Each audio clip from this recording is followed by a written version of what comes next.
Bonsoir. Aujourd'hui, en guise d'intro, nous allons vous montrer une séquence de la visite d'inspection à Cherchell du président de la République algérienne démocratique et populaire,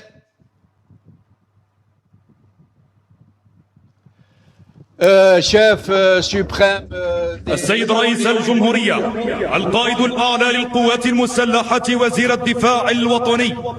بعد لحظات تقترب إلينا قاهرة دروع الأعداء في الميدان، والآن سيقوم طاقم الحوامة باستعراض للقدرات الحركية والمناورة. تشاهدون أمامكم الآن قيام الطاقم بمناورة مفاجئة جريئة وخاطفة شبيهة بمناورات الطائرات المقاتلة، حيث يغير اتجاه الحوامة بالدوران 180 درجة من الارتفاع العمودي الحاد، والرجوع بزاوية انقضاض نحو الهدف والتحليق فوقه مباشرة، مع كسب سرعة خروج من المناورة وإمكانية الانعراج السريع والحاد بشكل دوراني على الأفق ومتابعة صد الهدف بالنيران.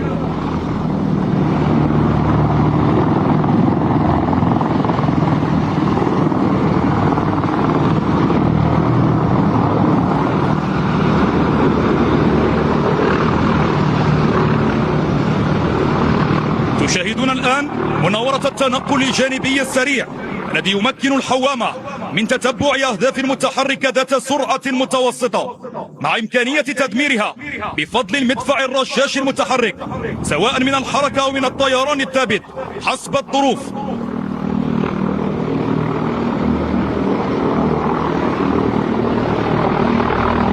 صقور تجوب الآفاق تقطع أمساك السحاب في لمح البصر، وتجعل من أفقنا سدا منيعا في وجه كل طامع. على ارتفاع منخفض يقوم الطاقم الآن بمناورة التنقل إلى الوراء، مما يمكن الحوامة من التخفي بين التضاريس والمباني مع الحفاظ على مجال رؤية الأهداف أو الهبوط في محيط محدود بكل مهارة يمكن تحويل الحركة إلى انقضاض مفاجئ على الهدف. انطلاقا من الطيران الثابت، انظروا كيف ترتفع الحوامة الآن بشكل سريع ومفاجئ. إنها مناورة الارتفاع العمودي والانخفاض السريع، مما يمكن من كسب ارتفاعات في وقت وجيز. هذه القدرة العالية على المناورة تمنحها ميزة الطيران بالالتفاف المحوري دون الابتعاد عن رؤية الهدف.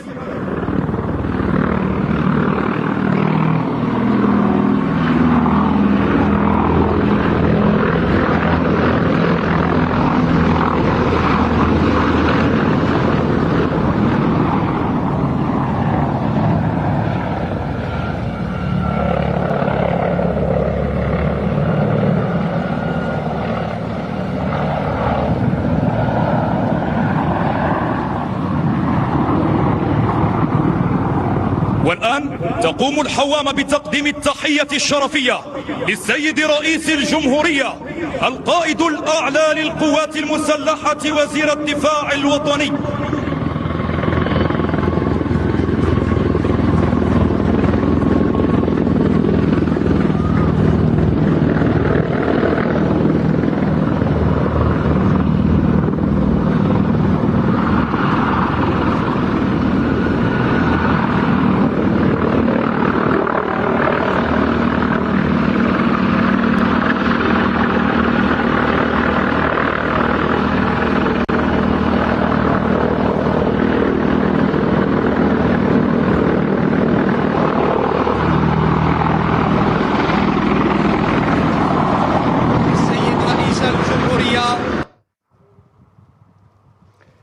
Je vous rassure, mes chers amis, l'hélicoptère n'est pas algérien, c'est un hélicoptère russe.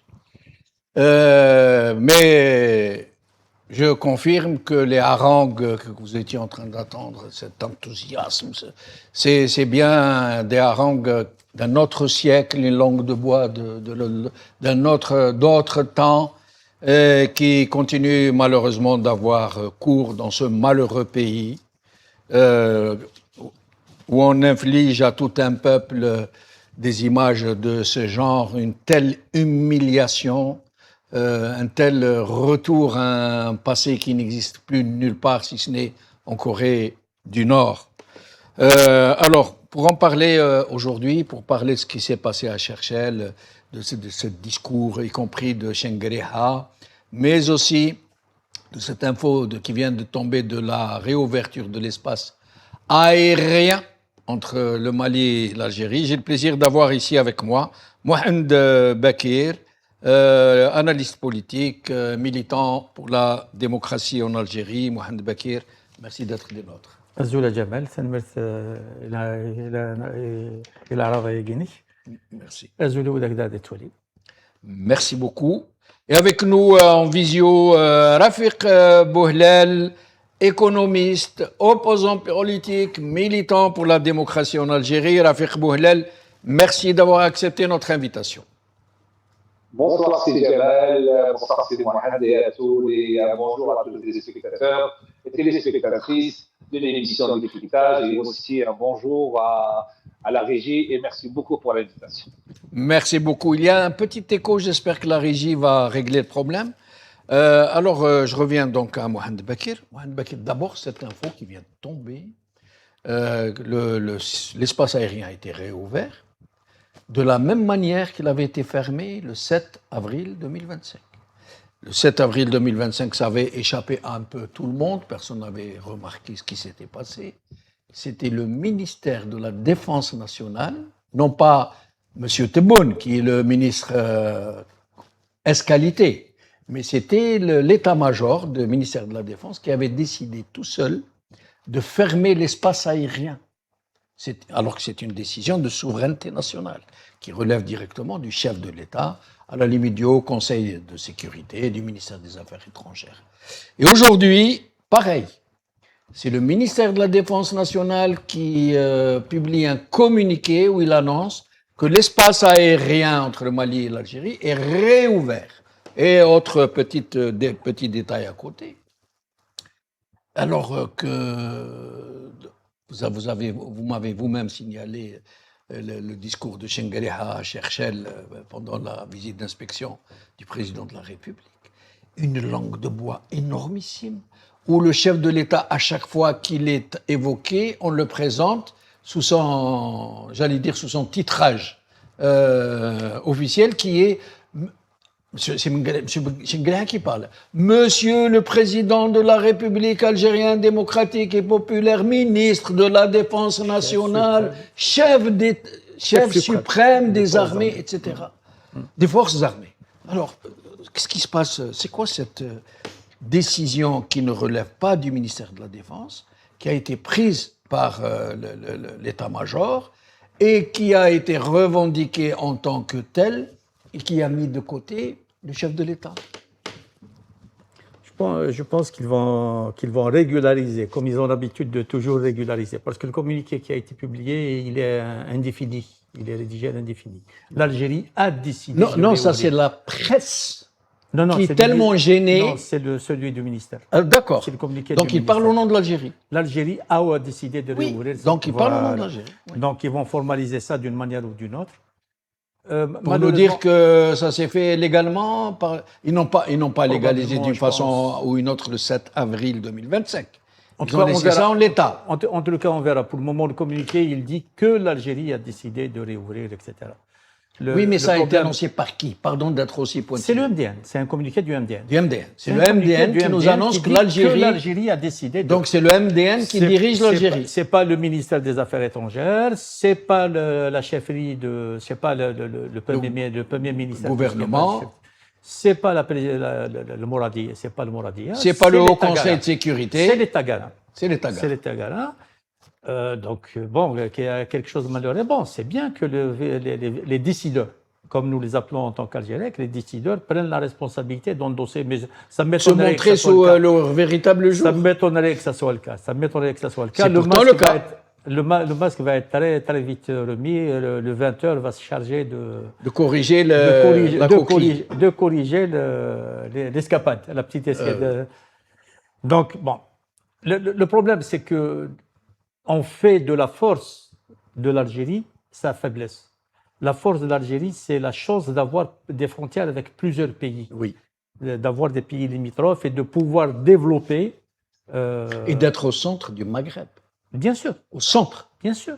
Tous Bien les sûr. pays du Maghreb ont au moins une frontière avec Mais l'Algérie. c'est la principale force de l'Algérie qu'elle devrait valoriser, qu'elle devrait placer au centre de ses visions stratégiques et d'être réellement un pays faiseur de paix, faiseur de stabilité, faiseur de développement. C'est ce qu'on appelle un État pivot. Oui. C'est-à-dire que c'est pas dans l'optique américaine, hein, c'est pas l'Algérie État pivot dans l'optique américaine, mais d'être un État pivot dans notre propre optique Oui. par rapport à ce sous-continent qui est l'Afrique du Nord, comme l'Égypte le joue par rapport à l'Afrique. Comment on appelle cette partie? J'invite. Ou bien l'Afrique du Sud par rapport à la partie sud de l'Afrique. C'est-à-dire qu'il y a des grandes masses au niveau africain dans lesquelles il y a des États qui peuvent jouer un grand rôle. Nous, on ne joue pas notre rôle. On se tire une balle dans chaque pied. Oui. Voilà. Et donc, le problème, c'est pourquoi on a fermé la frontière avec le Mali. L'incident du drone n'explique pas, Oui. à mon avis, n'explique pas du tout. Il y a bien sûr les relations avec la France qui jouent beaucoup. Pourquoi dans on a eu un question-là. problème avec le Burkina Faso? Pourquoi on a eu un problème avec le Niger? Pourquoi on a eu un problème avec, Et ça, avec tout le monde? Ça renvoie à deux niveaux de réflexion, à mon avis. Ça renvoie à une réflexion qui s'attacherait à avoir une démarche sur l'Afrique du Nord, avec sa profondeur sahélienne, mais aussi une réflexion plus stratégique encore au niveau du continent africain, de l'intégration au niveau du continent africain et du rôle que peut jouer l'Union africaine et ses instances. Il y a une défaillance algérienne sur les deux niveaux. Sur tous les plans, un tel pays qui a au moins une frontière avec tout son voisinage, qui est au centre du Maghreb, qui est au nord de l'Afrique, qui se trouve entre... qui est au sud de la Méditerranée, bien sûr. qui est face à l'Europe, qui a toutes les possibilités de devenir vraiment un pays pivot et qui est à la traîne. Et de fait, on l'était. Parce que quand on voit les flux, comment est-ce qu'ils se font, les flux migratoires, les mouvements humains, comment est-ce qu'ils se font, absolument. On est au cœur de ces mouvements-là. Et au lieu de les subir, on devrait avoir suffisamment d'intelligence, chose qu'on n'a pas, suffisamment d'intelligence pour en faire des forces, pour en faire des leviers de coopération, d'entraide, d'intégration mutuelle, chose qu'on ne fait pas. Très bien, très bien. Alors, Rafiq Boulel, je vais essayer de distribuer le temps de façon équitable, dans la mesure du possible, à peu près, puisque nous sommes dans le pays d'Aboubri. Alors, Rafiq Boulel, d'abord, une précision. Donc, ce ministère de la Défense nationale qui annonce que l'Algérie aurait réouvert son espace aérien avec le Mali. Monsieur Chenguereha qui cherchait lors de... Dans la lecture du communiqué, il est très court. Oui, allez-y. Alors, le titre, c'est l'Algérie réouvre son espace aérien au trafic aérien malien. L'Algérie a décidé, à compter d'aujourd'hui, vendredi 10 juillet 2026, de réouvrir entièrement son espace aérien national à la circulation aérienne malienne. Cette décision inclut tous les vols à destination et en provenance du Mali à travers les différentes destinations internationales. Voilà. Alors, donc, c'est le ministère de la Défense, autrement dit, M. Chenguereha, le chef d'état-major, qui nous annonce que l'Algérie a décidé de faire ceci et cela. Je me demande si le président a été informé avant l'apparition de ce communiqué, ce qui semble ne pas être le cas, puisque le président n'aurait pas accepté. Il aurait dit « Ah non, mais de quel droit vous annoncez? C'est à moi de le faire. » Alors, je vous laisse nous parler de ce sujet avant de vous poser d'autres questions, Rafiq Boulel. Oui, et c'est très bien de souligner, cela rappelle que Abdelmadjid Tebboune n'est pas le président algérien, n'est pas celui qui dirige, n'est pas le ministre de la Défense comme on veut le faire croire aux Algériens. Par ce communiqué et par ce énième communiqué et intervention du MDN dans les décisions diplomatiques, dans les décisions économiques courantes et dans les autres décisions qu'on voit depuis 2019, c'est la militarisation de l'aspect public. Et surtout, cela prouve que Abdelmajid Tebboune n'est ni plus ni moins qu'une marionnette entre les mains de ces généraux. Comment ça se fait que le vice-ministre de la Défense prend la prérogative d'annoncer ça alors qu'il est logiquement et théoriquement, sous la responsabilité de Abdelmajid Tebboune? Là, c'est très grave. Normalement, ce communiqué aurait dû paraître ou sur la page officielle du ministère des Affaires étrangères ou sur la page officielle de la présidence de la République. Alors que la décision de la fermeture des frontières a été prise suite plus ou moins à l'épisode du drone qui a été abattu suite à, soi-disant, son incursion sur le territoire algérien. Mais on sait très bien qu'il y a eu la problématique de la présence de la France au Mali, la Russie qui s'est mêlée et qui a une mainmise aujourd'hui sur les décisions maliennes, avec les Émirats arabes unis qui se sont aussi introduits dans la brèche, sans oublier la Turquie aussi. Donc, on a au Mali, on a toute une multitude de problématiques. Mais encore une fois, au lieu que l'Algérie aurait dû essayer de régler les choses de manière diplomatique et de manière calme, ils se sont enflammés en coupant les relations, en interdisant le vol, et aujourd'hui, ils réouvrent l'espace aérien, mais on ne sait pas pourquoi, le comment, qu'est-ce qu'il y a en contrepartie, qu'est-ce qui a évolué dans ces fameuses relations. Donc, encore une fois, malheureusement... Rafiq Bouhelel, pardon de vous interrompre, hein, pardon, mais je voulais juste... quand ils ont quasiment rompu avec la France à la suite de la lettre de Macron à Mohamed VI, ça a été vraiment au bord de la rupture pendant, je crois, plus de 2 ans. Et ça a provoqué un désastre économique entre le pays, un dysfonctionnement diplomatique majeur. Et quand ils ont décidé de reprendre, ils ont repris, sans problème. Même chose avec l'Espagne. Ils sont arrivés au bord de la rupture, ils ont rappelé l'ambassadeur, mais après, ils ont arrangé comme si de rien ne s'était passé. Pareil avec le Mali, pareil avec le Niger, pareil avec le Burkina Faso, sauf avec le Maroc, comme vient de dire Mohamed Bakir. Voilà, je voulais juste préciser cet aspect des choses. Et vous avez totalement raison, surtout avec la France, on a perdu beaucoup, avec l'Espagne, on a arrêté le traité, suspendu le traité d'amitié, on a perdu des milliards en termes d'échanges économiques. Il faut rappeler au peuple algérien que depuis 1962, on n'a jamais vu une pénurie d'anesthésie dentaire où les chirurgiens dentistes faisaient la queue pour pouvoir s'approvisionner, et c'est une première en matière d'humiliation du peuple algérien et de son élite. Pourquoi? Parce que l'anesthésie dentaire était importée principalement d'Espagne. Plus grave encore, avec la France, où la non-mesure des décisions prises au niveau diplomatique, car c'est l'armée qui prend les décisions et non pas le diplomate qui prend les décisions, a vu une extrême droite qui a pris ce sujet et qui a stigmatisé des millions d'Algériens vivant en France, qui a attaqué le gouvernement algérien à tout azimut, rappelant que grâce à l'imprudence et à l'incompétence de la diplomatie algérienne, Bruno Retailleau est devenu président du parti LR, et j'en passe de vers et pas mûrs. Et surtout que, suite à ça, l'Algérie devient un pays qui n'a pas de repères, qui n'a pas de parole. Aujourd'hui, pendant 2 ans, je bloque les relations avec plusieurs pays pour un sujet concernant le Sahara occidental, et on a surtout un comportement à géométrie variable, à savoir que les États-Unis, l'Algérie n'a jamais osé porter aucune contradiction à leur décision. Ils n'ont jamais convoqué l'ambassadrice Elisabeth Montgomery pour se plaindre. Ils n'ont jamais publié un communiqué de presse.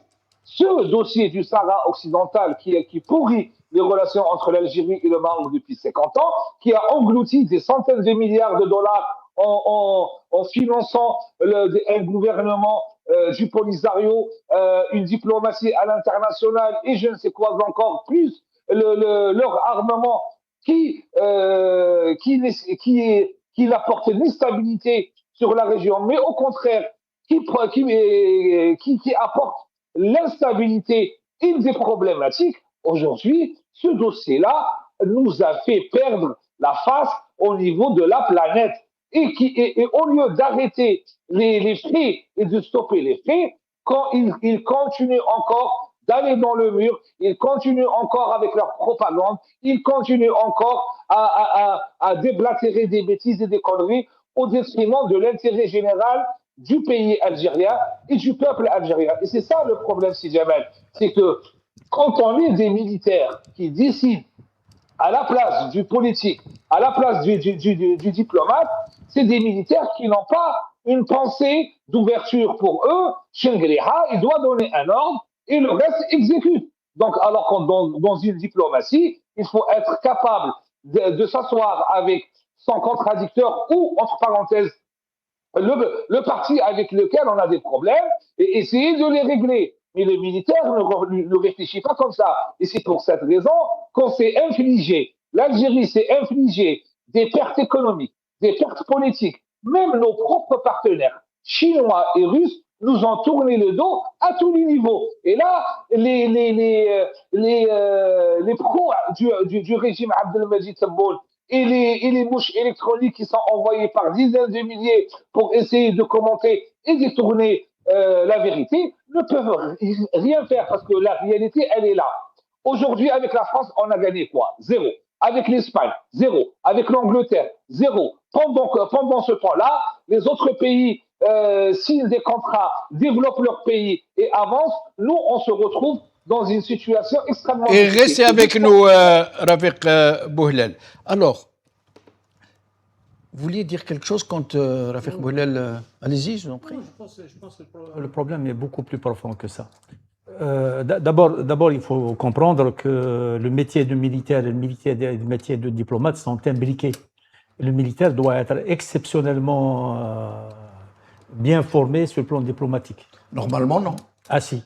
Normalement, le militaire, c'est pour ça qu'on dit la grande muette. Non. Parce que la grande muette n'a pas droit à l'expression politique. Je parle de métier, je ne parle pas de fonction. La grande muette, ça veut dire qu'il n'intervient pas dans le débat national. Dans l'espace public. Dans le débat national. Dans le débat national. Mais dans la réflexion, dans la stratégie, le militaire est une pierre angulaire.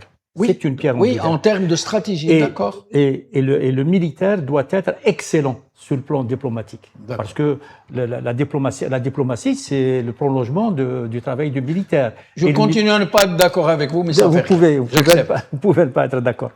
Et le problème, c'est que les mesures auxquelles on assiste, qui sont des mesures erratiques, oui, vraiment, voilà, dénotent une faiblesse à la fois de notre diplomatie et de nos militaires. Ce qui veut dire une faiblesse de l'intelligence nationale. Oui. Un délitement qui est en train d'atteindre un niveau qui menace pas seulement l'État, mais l'Algérie. Le SMIC politique. L'Algérie en justement, Bakir, vous avez entendu, Mohamed Bakir, vous avez entendu tout à l'heure la personne qui a harangué, là, qui présentait l'hélicoptère. Oui, d'abord, pourquoi présenter un hélicoptère russe aussi longtemps? C'est le commissariat politique. Je pense que c'est l'un des points névralgiques, l'une des grandes faiblesses. Il y a encore une sorte de commissariat politique au niveau de la... De fait, oui. De fait, oui, c'est vrai. D'abord, il y a qu'à lire les éditoriaux d'Elgis, voilà, d'abord, ce langage, on le retrouve dans les éditoriaux. Absolument. C'est exactement le même langage. Cette langue qui est utilisée, c'est une langue qui n'est utilisée par aucun Algérien. C'est une langue qui n'est pas algérienne. Est-ce qu'ils ne comprennent pas que ce genre de harangue mais ça veut dire que la rupture ne passe plus? Non, mais ça veut dire que la rupture est vraiment consommée. Et le drame, par exemple, j'ai regardé toute la partie sur Cherchel, etc. Le potentiel qui transparaît dans cette jeunesse qui était là, qui était dans cette promotion, qui a terminé sa formation, donc c'est des lieutenants et des sous-lieutenants, le potentiel qui transparaît est immense.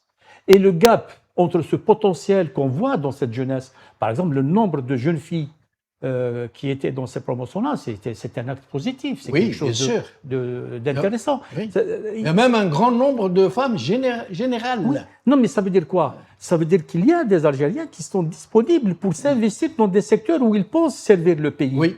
Mais la gérontocratie qui est en place, Qui est à la tête de qui est à l'armée. la tête de cette armée, elle casse. Et à la tête du pays aussi. Elle casse ce potentiel. Elle le casse, elle le bride, elle le castre. C'est une Et- véritable gérontocratie. Oui. 80 ans. Ben regardez, 80, on a eu plus avec Avec Ali Ben Salah, Ali, avec Ben Ali Ben Ali. Ali. Là, par exemple, les 4 étoiles de Shingrihal correspondent à quoi? Et pire, moi, je me suis donné du mal, j'ai essayé de connaître un petit peu les trucs qu'ils mettent, là, les médailles. Les médailles, les les trucs de médailles. choses. La plus significative, c'est celle des gens qui ont fait le Moyen-Orient. Il y a la médaille des anciens combattants du Moyen-Orient. Mais elle est vieille. Elle est vieille. Elle date. Sinon, c'est les chevrons. Les chevrons, c'est de l'ancienneté. Et des médailles Comme ça, qu'on ne comprend pas très bien à quoi elles Pour correspondent.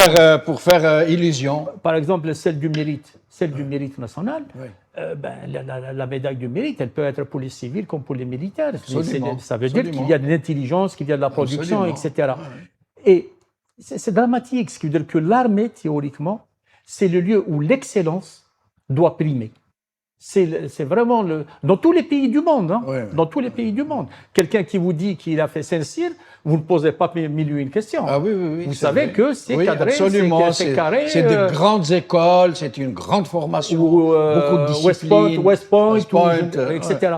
Mais nous, quand on dit Churchill, et sincèrement, ça fait mal au cœur. C'est-à-dire que lorsque je regardais ces jeunes Oui. qui certainement s'investissent, et c'est des hauts niveaux universitaires. Hein. Oui, mais quand C'est vous des hauts- écoutez cette harangue Quand on écoute... et quand vous Voilà. voyez que les principaux responsables ont décidé de présenter un Mais hélicoptère il y a pire, russe. ils ont fait pire cette année. Ils ont fait pire cette année. Oui. Ils ont fait une simulation d'embuscade, soi-disant, sur les frontières, avec des petits palmiers d'1,50 m, des rochers Bollywood, Oui. une mise en scène qui n'a aucun Mise en sens. scène avec des. Oui, ils annoncent à balles réelles. Oui, la mais masse, qui n'a c'est- aucun sens. Oui, oui. C'est une humiliation pour nos jeunes militaires. Avec, C'est- d'ailleurs, on va en parler, le budget militaire. Bien sûr. Le budget militaire qui est le plus important des budgets du pays et qui parfois est de double ou du triple de certains secteurs ultra stratégiques, Non, mais comme il y a la pas de santé, vision. l'éducation Il y a nationale. pas- Il n'y a pas de vision. Les pays qui ont une vision, on l'a dit plusieurs fois, l'Iran, on voit qu'il y a une vision. L'Iran, malgré les... Et comment on voit qu'il y a... Voilà, on voit qu'il y a une vision, on voit qu'il y a des Qui choix. ont on voit réussi qu'il y a- à faire plier Israël et les États-Unis en même temps, qui ont inventé des armements absolument incroyables, et ils ne disent pas « nous sommes la force de frappe Mais malheureusement, nous, on ne voit pas ces éléments-là. On ne voit ». pas On les cette entend, on stratégie. les entend dans la propagande. Voilà, on n'entend pas, on ne voit pas ces éléments stratégiques.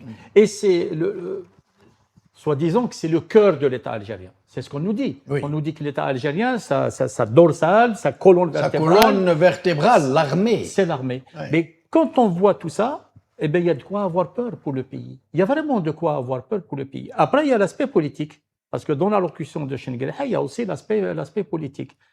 Monsieur Je vais Bouhlel- revenir vers Ok. vous.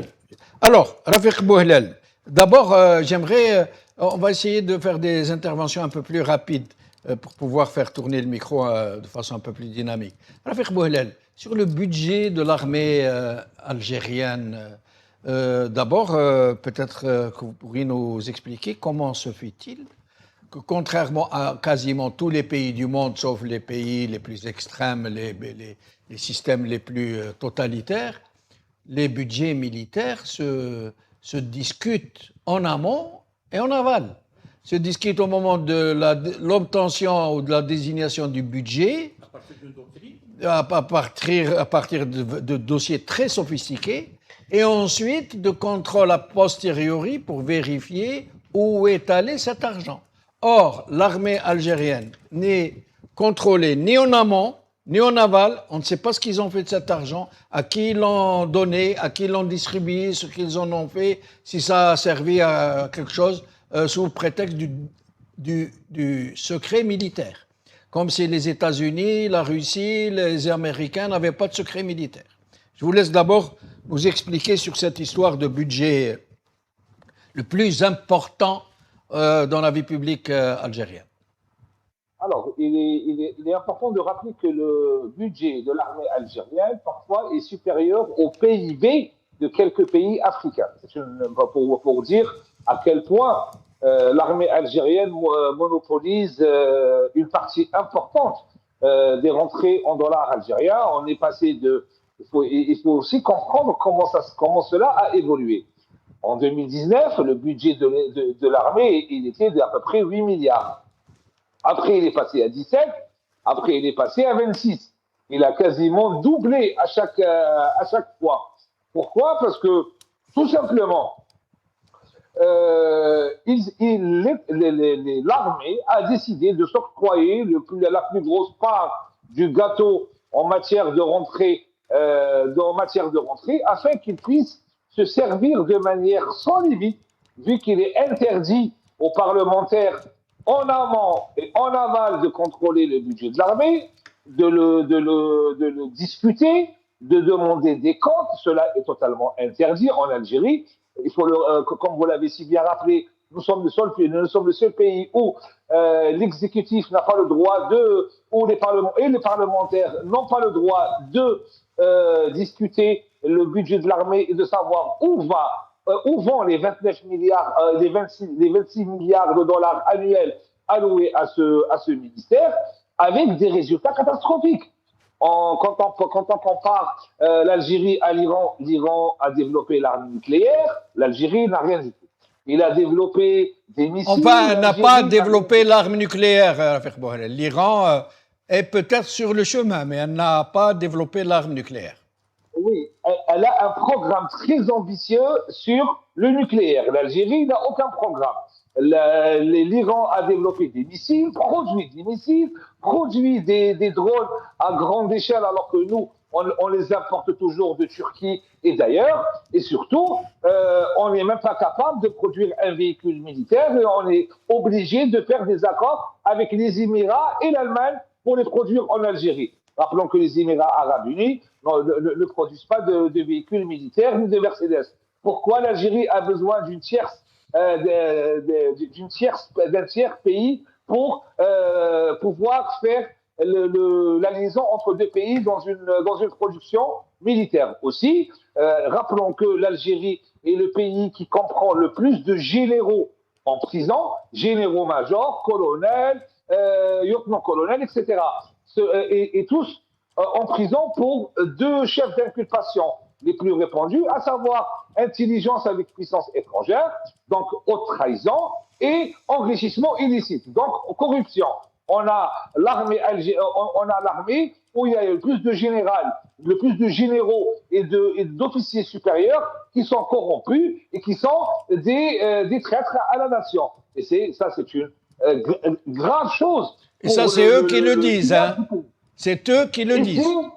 Voilà, c'est eux qui le disent. Rappelons que Abdelmajid Tebboune a nommé à la tête de la DSE Djebbar Mhenna un repris de justice, condamné par la justice militaire algérienne. Aïtou Arabi Hassan, général Hassan, a été condamné aussi. Nasser al-Djel était en fuite là aujourd'hui, il est en prison.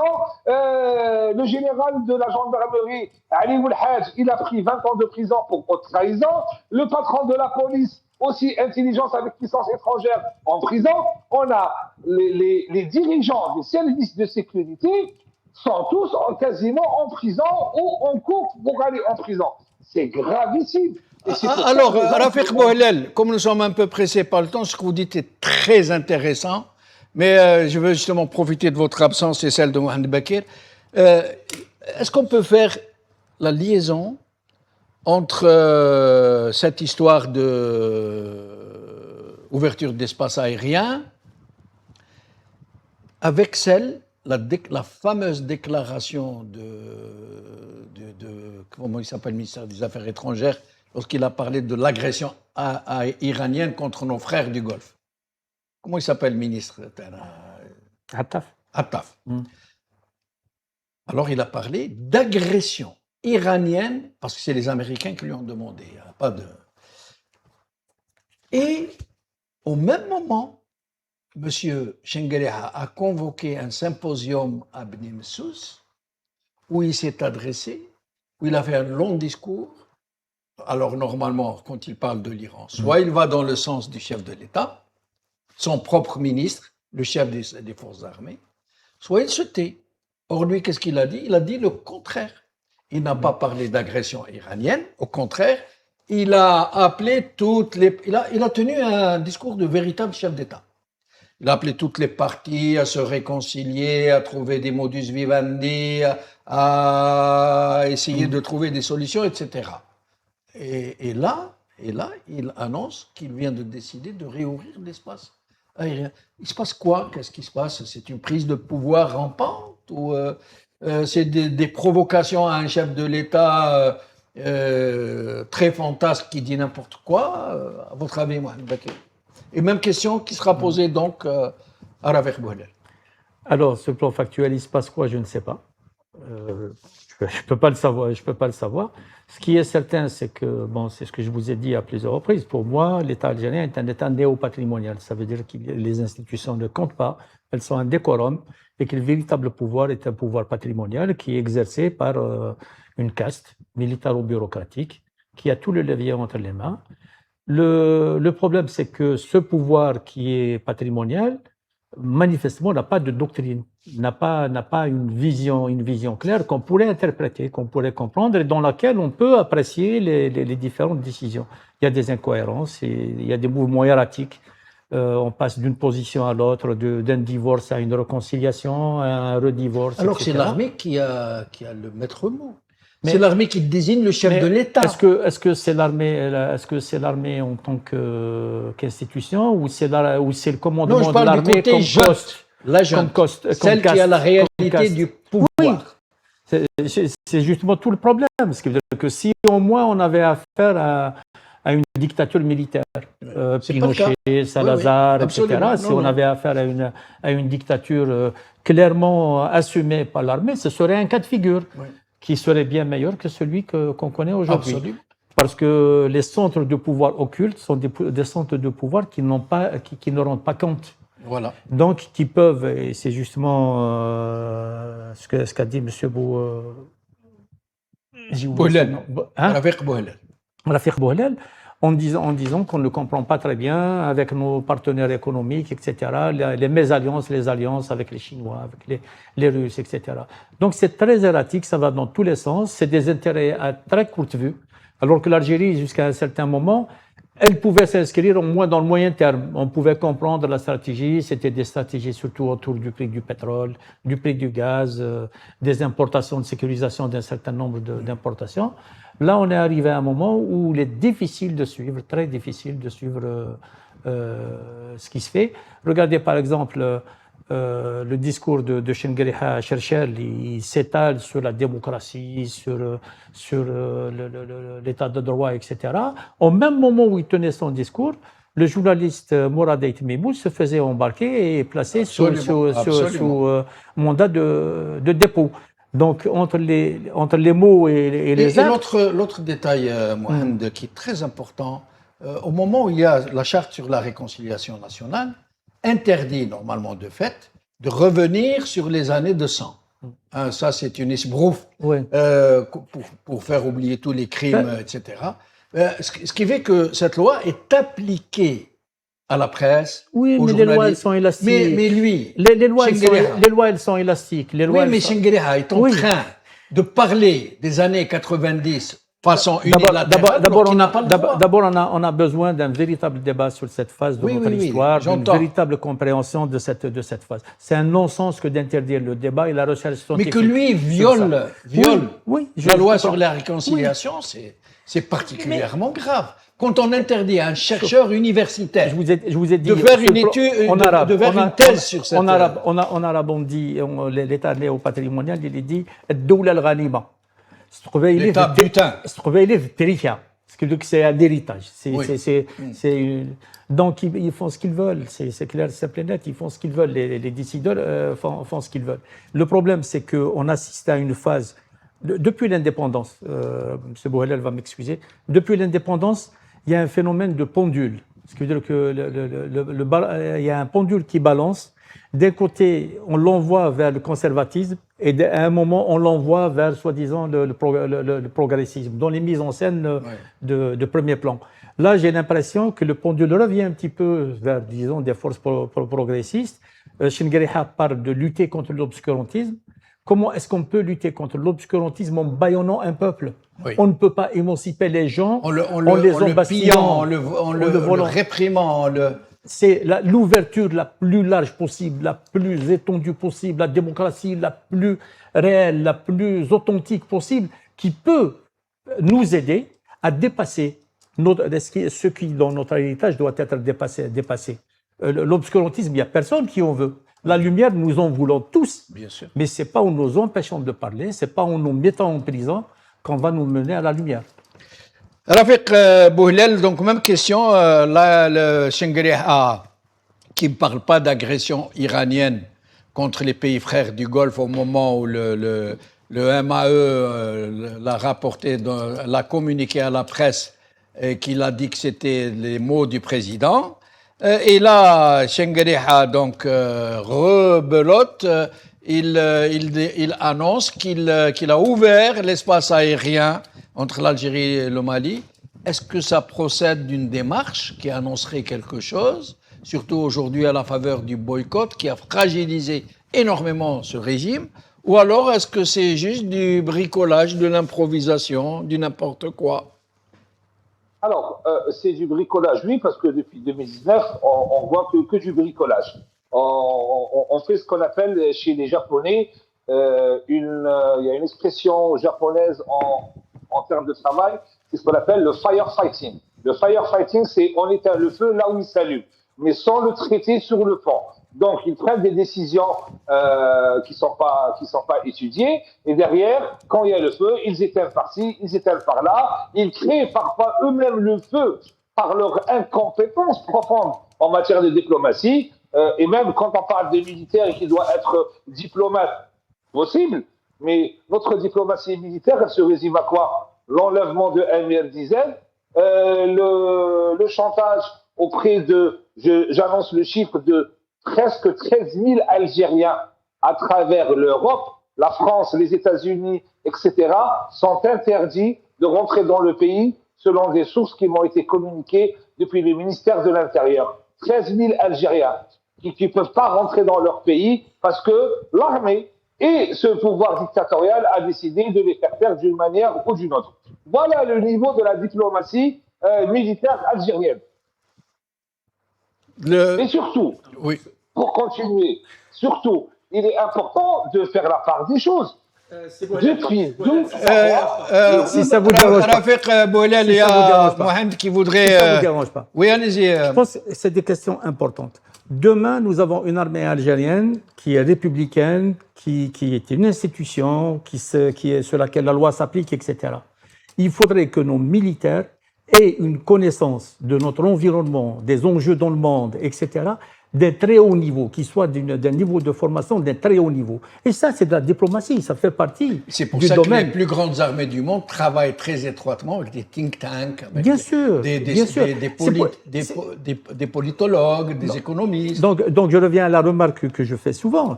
Quand on critique l'état de fait actuel, il ne faudrait pas qu'on compromette l'avenir. Il ne faudra pas qu'on comprenne. Et pourquoi vous avez interpellé Rafiq Bouhelel sur ça? Dire qu'un militaire n'a pas à s'intéresser à la diplomatie, n'a pas à maîtriser les enjeux diplomatiques, c'est une erreur fondamentale. Moi, je suis d'accord avec lui, mais enfin, vous avez dit... Rafiq Bouhelel, poursuivez, s'il vous plaît. Alors, je partage le point de vue de ces Mohamed, parce qu'il faut avoir une intelligence militaire.